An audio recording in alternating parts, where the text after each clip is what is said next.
I'd like to give an example of the treatment that I received at the hands of psychiatry, if I may. I was dragged to a cell by 6 people. I was pinned to the floor in this cell.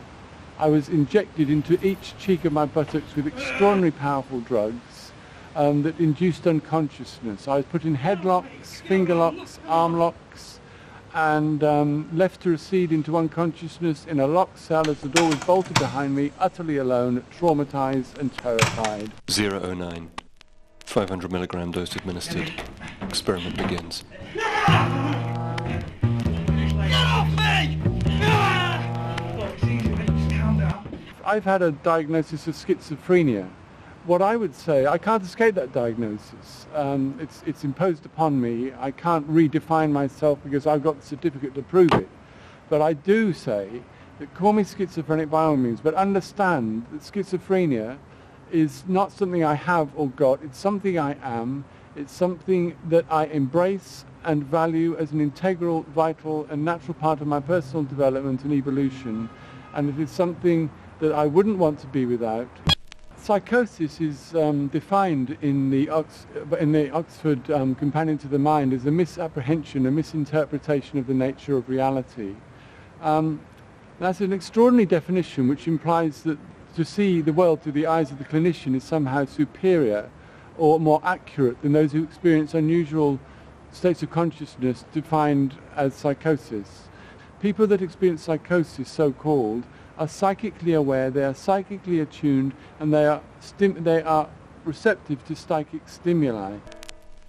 I suppose I would be called an artist. I don't actually define myself as an artist. I define myself as a reality tester. For me, reality testing is actually a more accurate more accurate definition of so-called psychosis. We test reality. The word psyche means butterfly. I use butterflies as a metaphor for people who experience altered states of consciousness, particularly the 1 in 100 that are diagnosed schizophrenic. Butterflies are pinned, they are labelled, they are categorised, they are incarcerated in a glass case. And for me, it's a poignant reminder of the treatment of those who experience altered states of consciousness. 1 in 100 is an image that I produced to represent of the 1 in 100 people that are diagnosed schizophrenic. It's an image that depicts a butterfly in the top left-hand corner and 99 Rorschach psychological ink blot tests representing the other 99. That is tongue-in-cheek because I don't regard everybody as Rorschach psychological ink blot tests, but certainly the clinicians I may well do. I find humour a very powerful and disarming device to communicate whatever message needs to be communicated through my artwork. What psychiatry does is invalidate these experiences and to contort them into a medical model, and which confirms their own reality, the psychiatric reality. For me, this is a systematic abuse of people's freedom to think and be who and what they are. This is an authority that controls under the guise of care. The sheets on my bed on one psychiatric institution I was in had the words health authority stamped on them. Where is the service? This is an authority.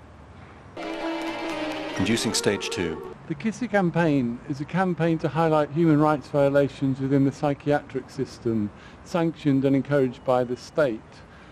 Talking about such treatment as forcible injections or forcible restraint, where people are pinned down to the floor in a cell, pumped full of drugs and left to recede into unconsciousness, compulsory electroconvulsive therapy treatment or electroconvulsive shock treatment.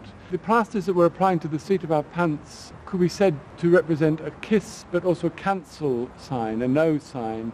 But equally, when one is forcibly injected in hospital, restrained or forcibly injected, they often slap an elastoplast on.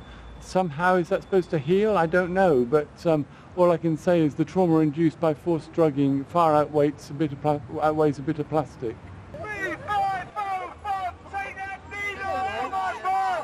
The march is ending at the Imperial War Museum, which is actually is the ex-site of Bedlam, an environment that was set up to incarcerate people who experienced unusual states of consciousness, and, as is well documented, created clinical curiosities out of the inmates of this institution.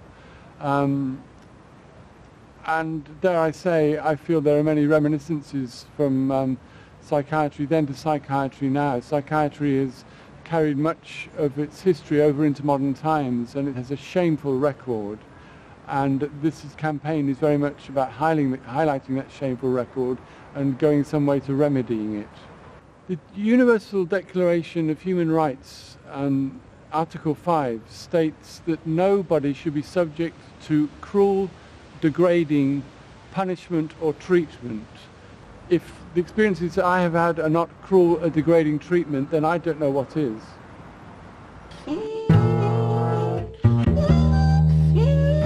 5:42. Experiment ends.